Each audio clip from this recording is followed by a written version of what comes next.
Good afternoon, everyone out there in internet land and wherever else you may be watching us from. You never know nowadays.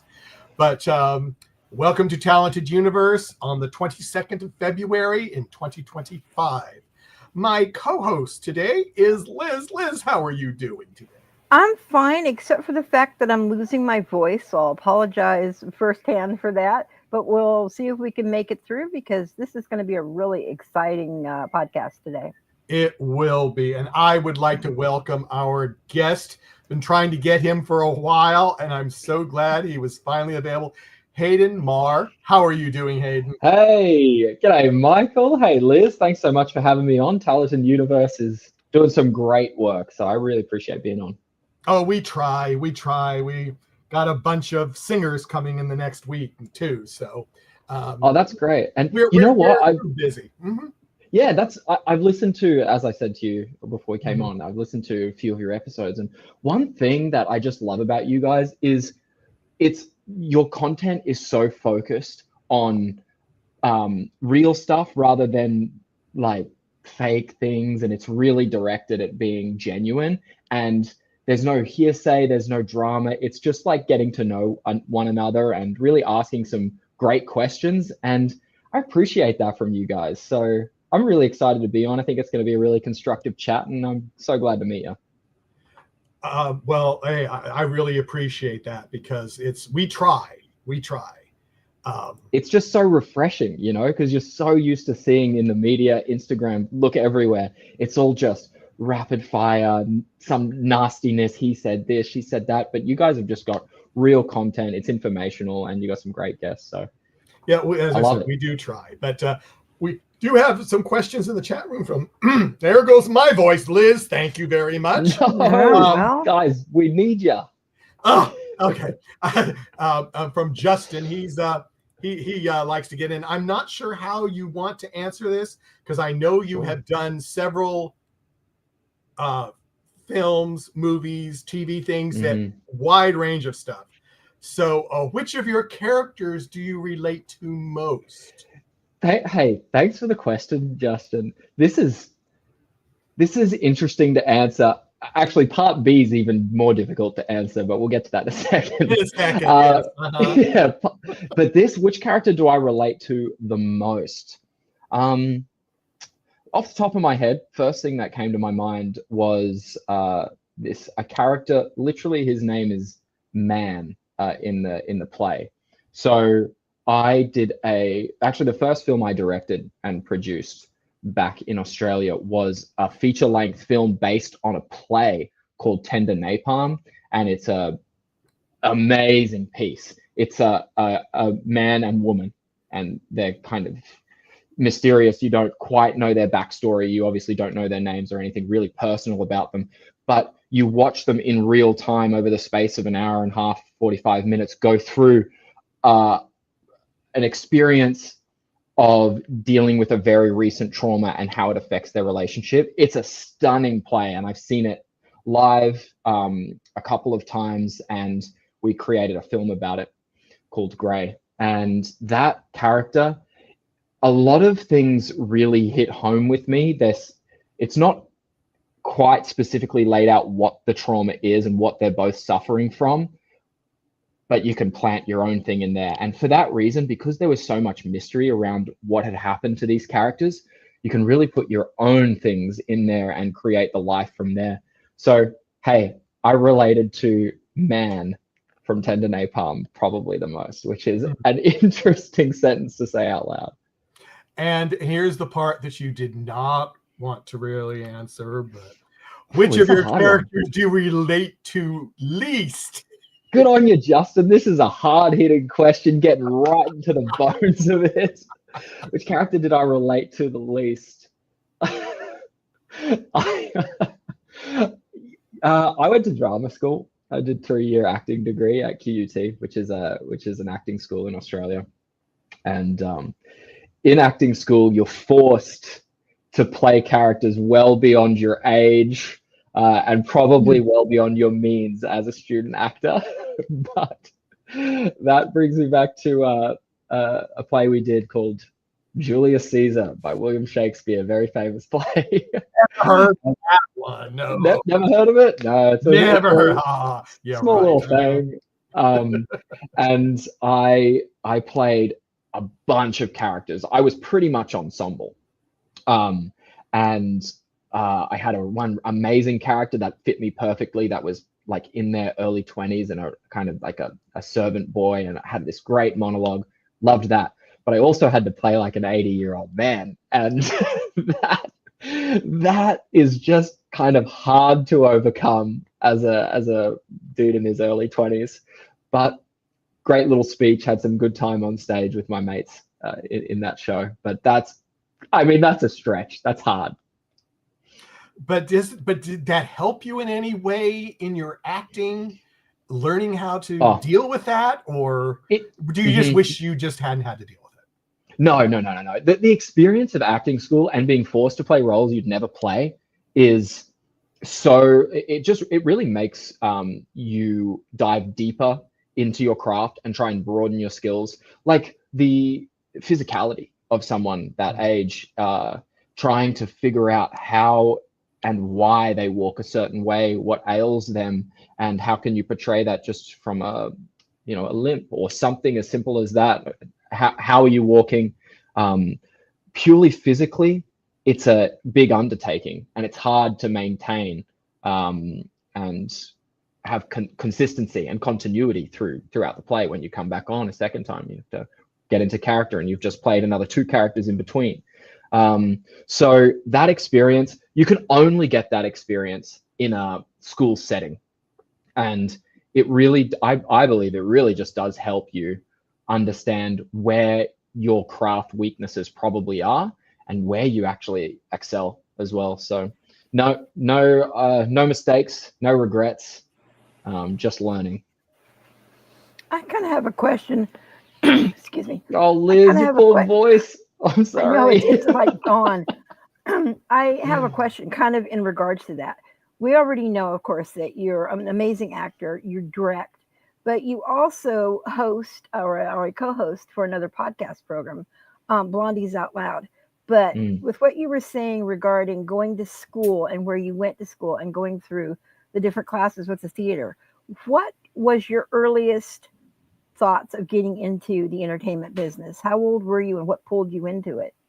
Yeah, that's a really amazing question, because that has transformed in so many different iterations over, I guess, the last decade for me. But initially, story time. You guys ready? Let's delve deep. Okay, so deep dive story. Woo, let's do it. We're here for a long time and a good time, so let's do it. I really didn't think I wanted to be an actor until about I was 17 years old. I was in, I was doing short films, and I was in a class, and I was like, oh yeah, I really enjoy this. I'll probably look at doing something like this after school. So I'm about 17 or so. But little did I know that back when I was 11, our school had us write in a time capsule what we think we wanted to do when we grew up. And I opened that on my last day of school, and I had written, as an 11-year-old, I had written that I wanted to go to a university for actors. I didn't think I even knew that existed. Wow. I can't believe 11-year-old me wrote that down, because my memory of going from 11 to 17 was one of discovery and going, oh, I really enjoy being on stage, and I love making people laugh and feel things and telling a story all the way through. So, yeah, I apparently really enjoyed it and kind of saw myself going that way. After high school, I did get into this acting degree, which was a big moment for me. I was really proud of that.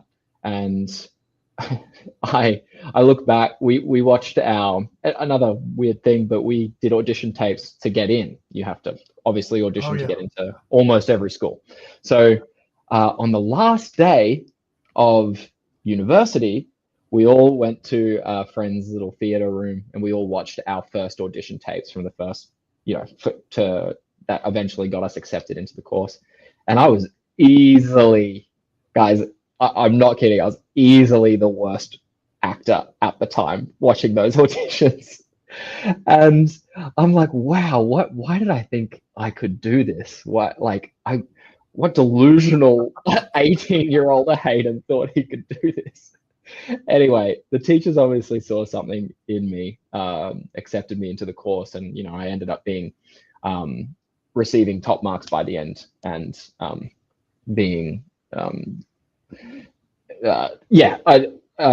what do you call it?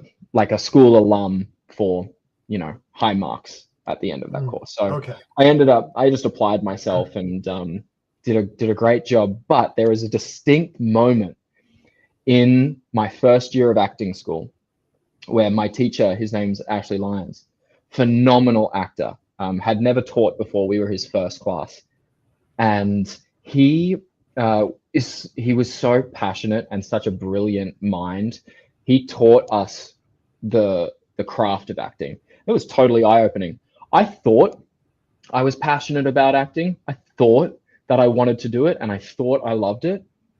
But that jumped a whole new level when in at the very end of our first year, we had a performance we had to do. And I had a moment on stage where I was just completely lost in the story, completely in the character, and felt so free and unburdened by the lines or the blocking or the character relationship. It's one of those moments they talk about where, you prep just to let it go. And I felt myself letting go in the most visceral of ways. And it was incredible. And after I got off stage, I didn't really quite remember what happened. And you hear that kind of often from actors who have these experiences. And I just went, oh, that's it. That's it. That's what everyone's talking about. That's the feeling. That's why people pursue this, even though it's the most painful, difficult career choice one could possibly choose. It's that moment of flight. And those moments are really rare. And you don't experience it very often. And it's the joy of the pursuit of that moment that keeps me going. And to answer your question about the podcasting, Liz, to be honest, I did not see myself starting a podcast, because, if you want to be an actor, you pursue that through and through. And I guess that's my narrow view of what you can achieve by putting yourself out there more. And I got to credit my mate Daxton Bloomquist, who is my co-host on the podcast. He was like, hey, we got some good traction off this show we did. People like us. We got a great relationship. Let's give this podcasting thing a go. And I was on board 100%. And the cool thing about that is it's not acting. Maybe a little bit. We act a little bit stupid from time to time. But it's really more just myself on that. And that's just it. To be silly and to just talk to people, have a great time. Enjoy yourself, yeah. It's so relieving. And it's like, and I'm still, putting myself out there into the media space, even though it's not specifically acting. So it's a great outlet. Yeah, Long-winded answer. Yeah, I did post something because you had some questions that I know you can't answer.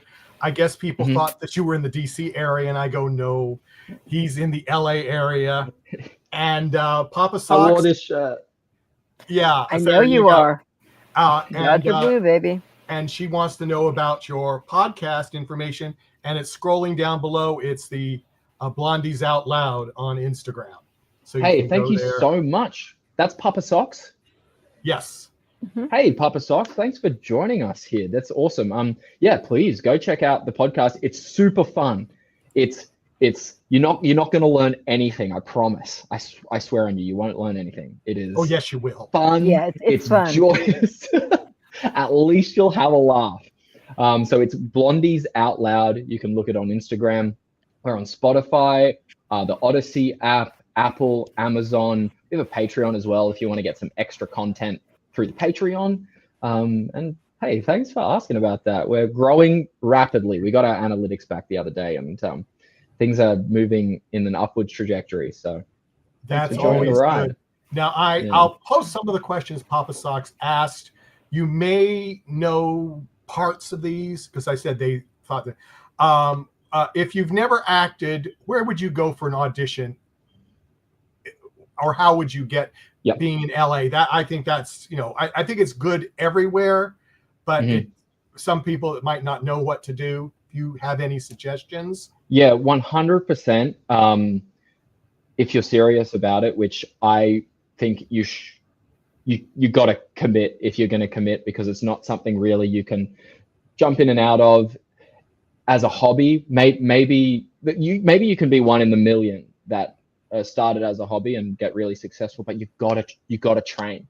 You got to train, and this is advice I say to myself. I don't love giving advice because, advice is a dime a dozen. But what I would say to myself is train. Get in a class somewhere. Go for an improv class, which I am signing up for this month. Go do something that expands your craft skills. And it really can be anything, and you don't have to do it on an expensive scale. You got to train and probably get on, just practical advice wise, just get on one of those platforms like Backstage, casting networks. It is more difficult because a lot of people are on there, but you've got to get on set. You got to get on set somewhere. And even if you can, the amount of people that I've seen who work on sets as background, as crew, that their real passion is acting, and you do a good job as one of those, people will start to give you the time of day because you're a diligent worker, and you start to get to know them a bit more, and they find out you are an actor as well. And, they're going to remember you because you were a good person to work with, even though you weren't acting with them. And they might give you an audition if they're making something in the future. And since moving to LA, God, the age-old advice of it's who you know. Yeah. Just, oh my God. The more the longer I'm in this business, the more I realize you just got to know people. You just got to get out there, meet people, which is why getting into a class and being on a set, no matter what capacity, is going to be beneficial to your career. Because you meet people and networking. I mean, I totally agree. And I do know some of the DC area stuff. And I mean, I was in the, fan film for years in the DC area. And, I just got in by saying I saw a fan film online, and I wrote one of the producers saying that I enjoyed it, and I live in Maryland. And and that was my worst mistake I ever made in my life, wasn't it, Liz? Oh, yes, it was. Look where we are today. Because the reply from that I enjoyed their film was, "Thank you very much. Would you like to help?" Yeah. And you're like, okay, I guess I'm in now. You're doing it. And I became a producer of the show. Wow, phenomenal. Congratulations. But it was who I knew. I met one person, and I went from there, and they liked me. And but that's what you have to do. That's what you have I agree. And it rings true in probably multiple industries. Almost probably every industry. Very true. Very true. So yeah, take your pick. And I think back to when I first moved to LA, and I couldn't work because you can't work without the papers. I didn't have the papers for so long.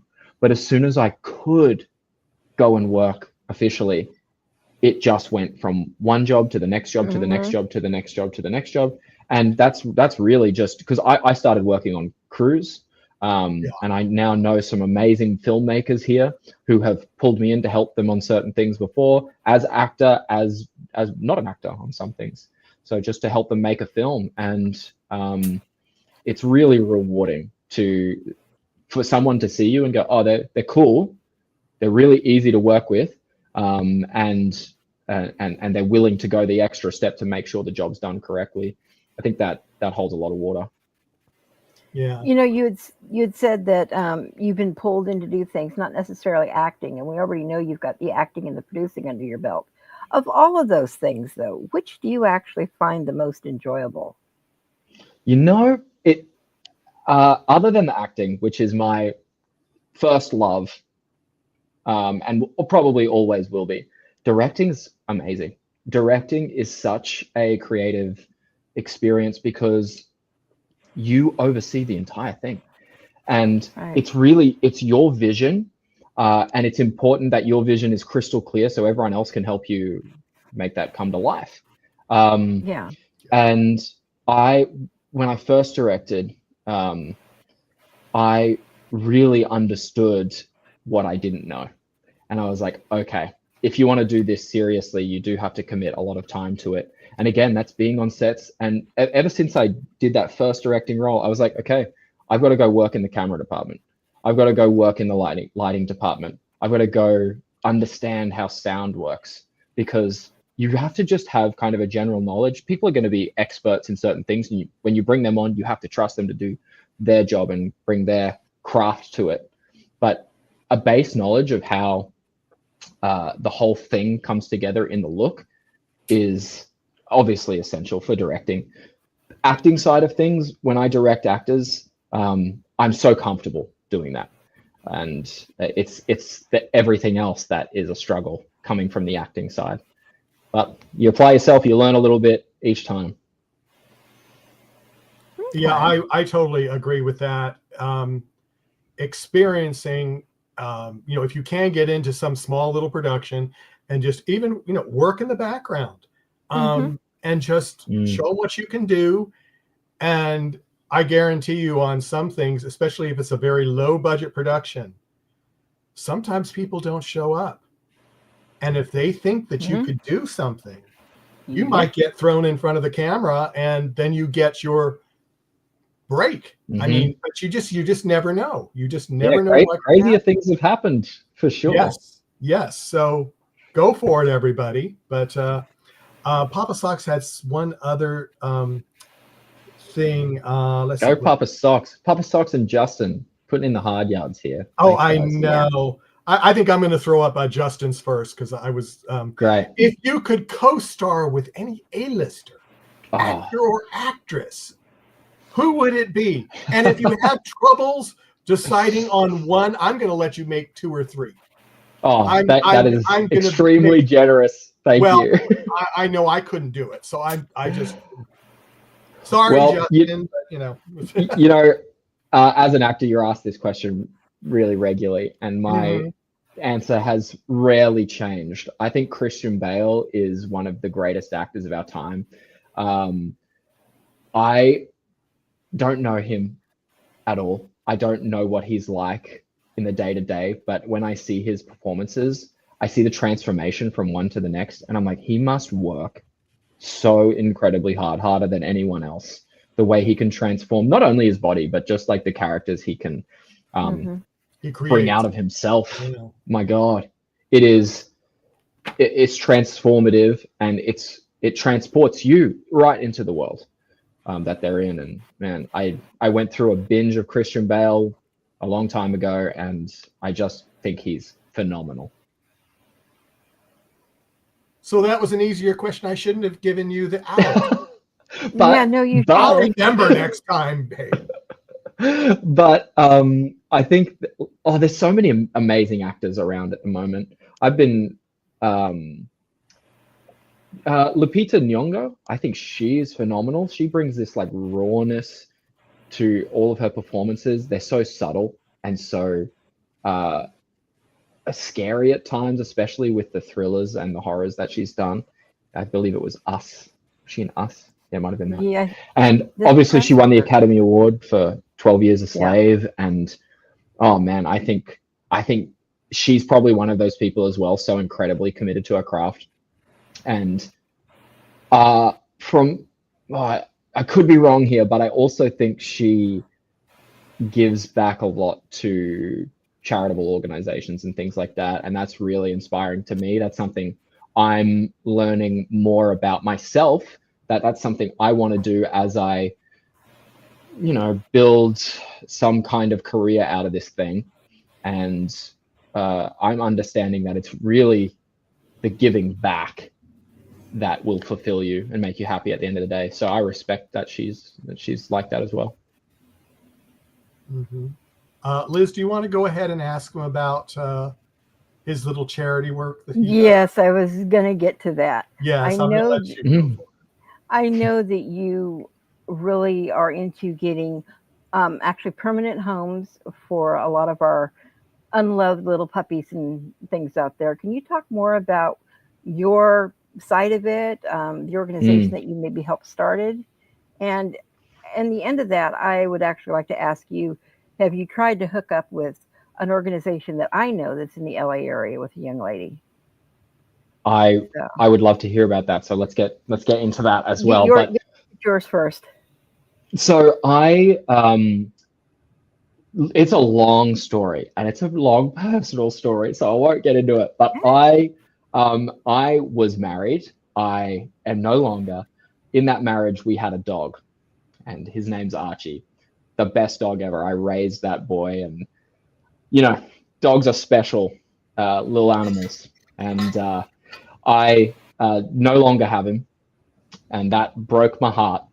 So I'd always wanted to help animals in some capacity. Back in Australia, I signed up to do kind of rescue for wildlife that had been hit by cars or affected in some way, dogs, etc.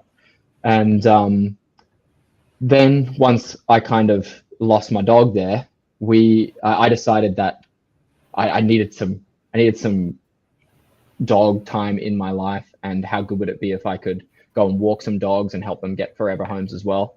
And to be honest, I don't know if I help the dogs more or the dogs help me more, to be honest, because it's so fulfilling. I get so much joy helping these dogs. I will gladly say it's hard work. And I cried probably for the first month every time I left that place, leaving those dogs. So it is hard. But the dogs are there every day. So it's probably harder for them. And I would just recommend to everyone watching this, go and find something that fulfills you, that gives back to the community. It doesn't have to be monetary. And yeah, I promise you, it'll change your life. And it's changed my life. So I've been working there for over a year now, and I see the dogs come in and out. We got a lot of dogs from the fires here in LA. Some that their owners have picked them up, others that are still around and lost. But it's every day you take them out, take them for a walk. They are so incredibly happy that they get to spend some time with you and some time walking around. And and you get to pat them, you get to play with some puppies. So it's a great stress reliever. I believe the serotonin really gets boosted around the dogs. So I agree with you 100%. Yeah. And I started a bit of a Instagram series, I guess you'd call it, a bit of a slack with it. So don't mind me. I date with the dogs, I call it. And I just kind of document myself going and playing with the dogs, and maybe put some of the dogs' information up on my Instagram. I had this amazing moment where this beautiful dog was morbid, deal with me, but he was on the list to, no longer be around with us. And I made a little video of him playing and having a great time and cuddling with us, the volunteers there. And we shared that video around, and he got adopted before the day of reckoning. So it really impacted me. I was like, I can make a difference here. Like, I have some skills that can be applied to this, and I can make a change, even if it's just one dog, So I started doing dates with the dogs more. It's a bit of fun walking around, playing with the dogs. People love seeing, puppies and stuff on their feed. So I know I do. And then I started a GoFundMe, and we raised over $1,000 for these dogs. And congratulations! Thank you. Yeah, and it was all around. It all happened around when the Palisades fire took place, and the shelters are actually not taking many more donations because they were so overwhelmed with generosity from people from all over the country, probably all over the world as well. So I'm holding off on buying the dogs new things as those supplies wear down. We're going to get the dogs some really awesome treats. I'm thinking about giving some gift cards to the more permanent volunteers who spend. I'm a part-time volunteer. I try and go in twice a week, but there are such incredible people, angels, who spend every single day there looking after these dogs and spend their money making sure the dogs get treats that they're interested in, so they can learn to be better behaved. So when someone comes by to look at them, they're not barking in their kennel. They're well behaved, more likely to be adopted. And I'd love to give gift cards to these volunteers and just be like, hey, you guys spend so much money on these dogs. Here's a little gift from my followers who've donated. So yeah, there's a lot to share around, and I'm excited to start doing more of that. Definitely. And if you have the chance, hook up with Casey Montoya. She's with Channel 5 LA News. And she has a program similar to that that's been going for a while, and it's getting bigger each year because she pulls in celebrities for a lot of this stuff. And it's called Fixin' Fidos. Fixin' Fidos. I love that. Fidos. And they will go in, with the money and stuff that they have raised through a lot of these organizations, and just in general, and do things like the spay and neutering of the animals, or if the animal is sick, making sure they have, dog food. They try to always keep their pantries as packed as they can. But as you know, and as well as I do, it does run up and down and up and down. But try hooking up with her and maybe seeing what you Casey guys Montoya. Yeah, I would love that. Thank you for the heads up. It's amazing, the people who are dog lovers or have rescued in the past. It's such an amazing community. Everyone wants to, like, for shelters not to exist. And that's the goal. Like, wouldn't it be amazing if all these dogs had homes? And I think it's a collectively shared dream. So I'm going to hit up Casey Montoya and see what we can do. This is going way back from what we were talking about before, but I wanted to put that from Papa Socks. Interesting that you recommended improv style of acting. Why that particular style? I am curious. Yeah, I'm curious as well. Improv is a very curious skill. I think improv is essential for.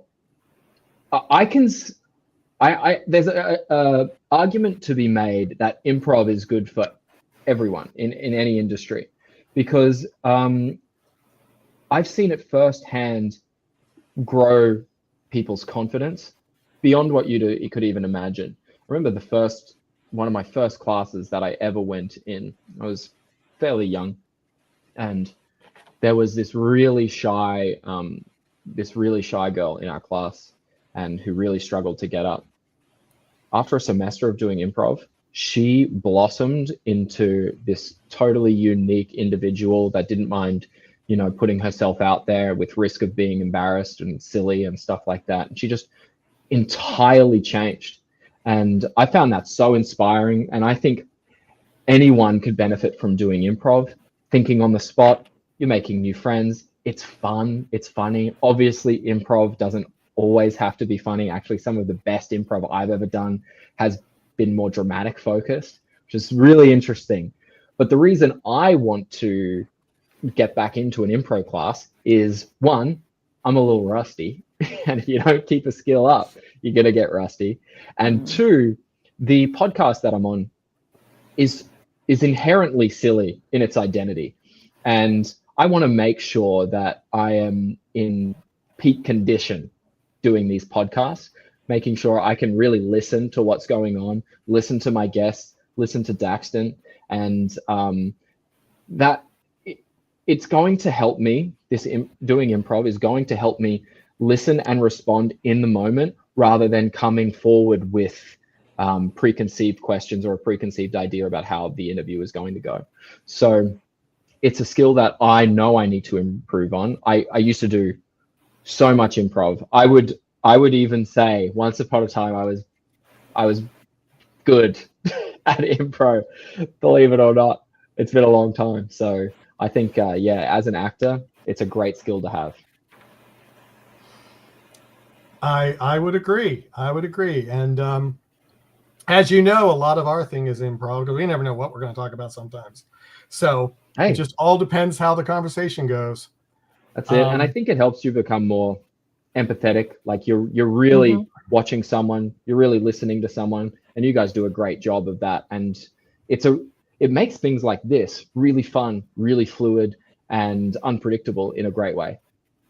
I promise I'm not going to bring a surprise guest on to you today. Yeah. Maybe next time. Yeah. Oh, okay. Well, now I'm intrigued. We've done it before with other people. Yes. Okay. Yeah. So you I'll just have to never go back and know. watch those. You Oh, never some of them are, yeah.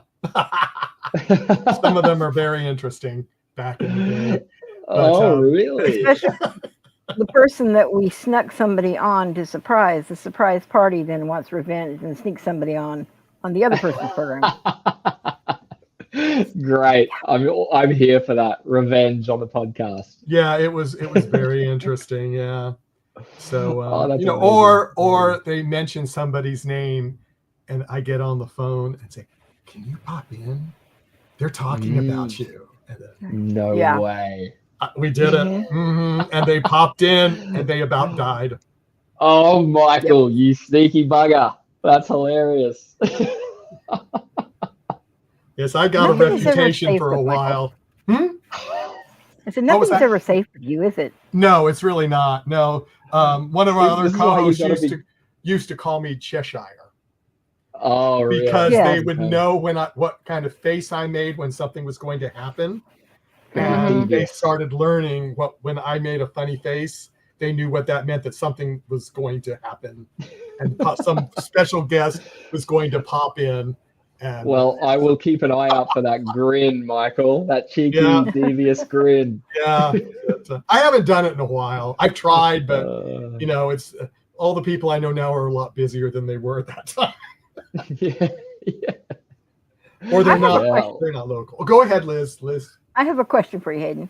What was Yeah. the most memorable moment that you can think of, either good or bad, that you've ever had on set to date, as of right now, that you can actually speak of? Good or bad, memorable moment. I was in a film called Harmony in Australia. I think here it was called like Resolution or something. And I played a really amazing role. I had a it was set in America, but we were filming in Australia with all Australian actors, and it was a very dark, brooding kind of thriller film, supernatural thrillery, and I had this amazing character, which was was part of the villain crew, but deep down, you know, a hero in weight. You know, he had terrible anxiety. He had a severe stutter, and just a joyous experience to craft that. It took me to so many different places. It was hard, but I got a lot of joy from that. And at the very end of the film, not to give too much away, but I was in hours worth of prosthetics. My character had been in a fight and lost that fight. Let's put it that way. And I'd gotten into the makeup chair at maybe 6, 7 a.m. and was there for 2 hours getting all the prosthetics and makeup done, because they intended to shoot my scene as soon as filming started. That was the go. So got makeup done, and then they delayed my scene. We'll film that next. Then it got delayed again. We'll film that after this one. Got delayed for 10 hours, and I had to sit with one of my eyes patched over, like with swelling prosthetics. So I could only see out of one eye for those 10 hours, and I really couldn't walk around. I'd lost any depth perception. Like it was just a weird experience. I pretty much just had to lie down for the whole day because the prosthetics, if I moved too much, they might have come off, and eating was a struggle. Anyway, so I sat in these prosthetics for 10 hours. Finally, they got to shooting my last scene of the day. And I'm as cold as it comes when it comes to acting warm up, because I'd been sitting in preparation waiting for 10 hours, and it's exhausting. So I come in, I do my scene. It was fairly average as far as I'm concerned, the acting. but all the other actors had been filming all day, and they were a bit loopy at this point, laughing at certain things and, you know, making light of it in a very serious moment for my character. And some of these characters were all passed out on the ground. And it was my job to go in and kind of find a phone and call for help. That was the scene. So we do the first take. They fortunately had something slightly go wrong with audio or something like that. So they only wanted to do one take, but fortunately I got a second, and I was like, thank God, because I have a chance at redemption now. I go and do my second take and fumble with the phone unintentionally, drop the phone in a liquid that was on the ground. I was going to say, I hope that wasn't what it was. Okay. And the actors on the ground, we're in a wide shot, the actors on the ground start laughing mid my scene, and it's my last chance to do a good job at this scene. And I'd been in this makeup for over 10 hours, and I had to continue on with the scene because it's my last chance to do a good job of it. Pulled the phone out, I finished the scene, I dialed the cops and whatever. And I was really happy with the performance, even though there was laughing happening around me. We get to the final viewing of the film and realized I spoke to the director. I was like, you didn't use the scene where I feel like I nailed it that second take.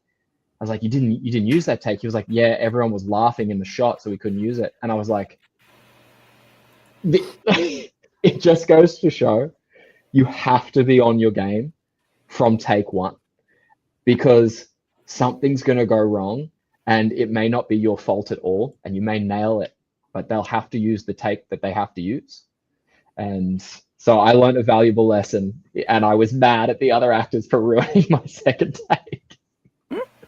So that was pretty memorable, and I was very excited to get my makeup off at the end of the day. I might have missed it. How long did it take you to get into makeup? I don't know if probably you said 2 hours or 2 hours. That was a long Wow. time. Yeah, it was pretty in-depth prosthetics, and they also, because I'd shot the beginning of that scene a few weeks ago, they had to like perfectly mimic the prosthetics. Yeah. So they had to match. They were matching and getting the color correct from the previous shots. So yeah, 2 hours. But hey, I don't mind that. That's fine. But just the other part of it that was in that vein, let's go back to your podcast. Right. How often do you do it once a week, or does it just depend what? Yeah, we absolutely try and put out one a week. We do put out one a week. We don't try, we succeed at that. We do it. And we've got another episode coming out tomorrow on the Patreon with a really great interview with a guy called Colt, who is in the Broadway version of Aladdin. He's in Aladdin on Broadway. Mm-hmm. That was a weird way to say that, but there you go. And so we have a great interview with him coming out on the Patreon tomorrow. So it's an early release on the Patreon, and then it comes out for all the other streaming services on Monday. And we're excited about that.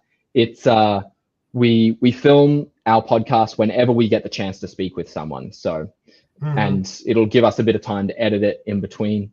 And we're very young, but we're growing fast. And we also got our first sponsor last week, so we're very excited. Oh, that's great! Nice. Yeah, get a sponsor in there and start doing a little bit of advertising. You know how it is, the hustle. All that fun stuff, yes. Yeah. Try not to think about that, but it's like, okay. No. Next on the agenda, it's like, okay. Yeah, that's it. It's work. Hey, full credit to you guys, because this, I didn't fully understand how much work podcasting is until I did it, and I was like, oh, okay, this is like bigger than a part-time job. This requires a lot of work. No, it's almost a full-time job for me. Yeah. So full credit to you guys, and you do an amazing job. Thank you.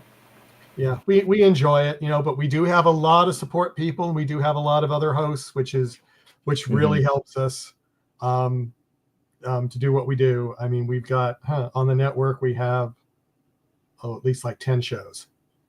Whoa. Yeah. This is just one of the shows on our network. Wow. So my goodness. Yeah. How do you find the time? You guys don't sleep. That's what it is. Liz doesn't sleep. I don't sleep. I try to sleep. Oh no. No, because there's at least one or two more shows on after us tonight. So wow. Well, I'm the warm-up act. Well, you wouldn't have been, but the one we normally do in the morning was canceled this morning. Oh, right. Show, because one of the main hosts was out doing something else, so they canceled that. But so we were the first show on for today. Great, rocking it, starting off strong. Not always, but you just never know. It's it's just very interesting stuff. So once a week, you've got a sponsor. Yay! Are you planning on doing them live ever, like us crazy people here do, or do you prefer to so you can edit? Well, I'm so glad you asked that. Daxton and I put our manifesting hats on, and last year we said, you know what? We'd love to go live in 2025, and we are gearing up for our first live podcast, hopefully with not a massive audience, but a few friends and people around. Maybe some of our audience or subscribers who listen in the LA area. So we're already gearing up to do something like that. Stay tuned around early May. We hopefully will find a space and actually spaces. Well, so you want to have like an audience in your thing. So that's we're gonna try and put on an event with some free drinks and some merch and games and things like that. So, and towards the end of this year, we're hoping to do we're working with a company called the Experience Gurus, who are phenomenal. And we're planning to hopefully do a kind of 2 or 3 day getaway with some of our fans who'd like to come along with that. Maybe we're tossing up some wine country, so stay tuned for that. Rescue dogs or something. I would love to do that as well, mate. I would also love to go to the shelter and just record Dax and I there one day with some puppies running around. That's going to be a little bit harder to get across the line paperwork wise, but I think that would give us some something really fun to do and something important to do. What about a podcast and adoption day? Oh, wouldn't that be phenomenal? Adoption day. Yeah. Would you come to that? Like, not. I know you live in Sacramento, but would someone like you enjoy that? Oh, definitely. There's a lot of people that would come. There's an option for that then, because you guys are our audience, and if that's something you'd like to do, I'm sure a lot of others would like it as well. So. Oh, definitely. Put that on the list, Liz. Full of great ideas. She does have some great ideas. Yeah, that's phenomenal. And I can't tell you how many guests I've had that she already knows who they are. That she knows their music. Of course. I found a new art. Oh, I know him. I've been listening to him for a year. No way. Wow. Yeah, unfortunately. So you're the pop culture queen. You know everything about it. I wouldn't exactly say the pop culture queen, but I have a 20-year-old daughter. Let's put it that way. You're just by accident the pop culture queen. Yeah, right. Yeah, nice. It all works. It all works. Yeah. Hey, if it works, it works. It does. Now, people that are out in our live audience out on the net, we're getting ready to wrap up really soon. If you've got a question for Hayden that you just can't do without asking him this question, as long as it's nice, go ahead and throw it up in the chat room, and we will put it on before we go off in a few minutes. Now, here's another thing that Papa Sock said, and I didn't want to interrupt your story, but I'm going to just throw this up because they were really. Don't worry, Papa Socks. I shed plenty of tears over that dog. Don't worry. He doesn't need any more tears shed over him. Well, he had some then, so you know that's so hard. That's so hard. Yeah. Oh, I wouldn't wish it against my worst enemy. Yeah, it's rough. But you know what? I like to say everyone is going to experience something in life that will test them. And if you make it through, you're going to make it through a better person, a tougher person, a stronger person. And as painful as that experience was, I'm grateful for having had it at 31 instead of, later on in life. And I'm much better for it.